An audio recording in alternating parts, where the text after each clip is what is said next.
નમસ્કાર, હું છું પ્રિયા અને તમે જોઈ રહ્યા છો જનતા કી જાણકારી ન્યૂઝ। નજર કરીએ આજના સમાચાર ઉપર। શ્રાવણ માસના બીજા સોમવારે ઓખા ખાતે આવેલ ઓમકાલેશ્વર મહાદેવ મંદિર ખાતે ભવ્ય મહાઆરતીનું આયોજન કરાયું।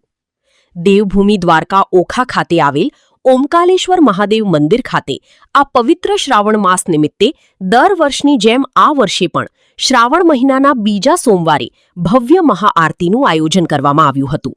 જ્યારે આ સમગ્ર આયોજનની અંદર પૂજારી તરીકે મીઠાપુરના કથાકાર પ્રભુ મહારાજ રાજ્યગુરુ દ્વારા પરંપરાગત અને મંત્રોચ્ચાર દ્વારા આ ભવ્ય મહાઆરતી કરવામાં આવી હતી તથા સમગ્ર આરતીનું આયોજન ઓમકાલેશ્વર મહાદેવ સમિતિ દ્વારા કરેલું હતું, જેમાં ખૂબ જ મોટી સંખ્યામાં ભગવાન ભોળાનાથના ભક્તો ઉપસ્થિત રહી અને ધન્યતા અનુભવી હતી। સાથે સાથે મહાઆરતીનો પણ લાભ લીધો હતો।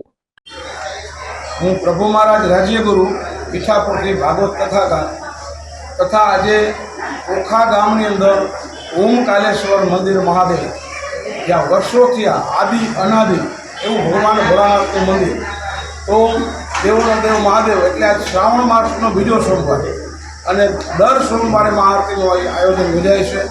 પણ આજે મને એક મહાદેવે પ્રેરણા આપી અને મારા કાલાવાલા કંઠથી મને ગાવાની તક આપી ભોળાનાથ મહાદેવની દયાથી।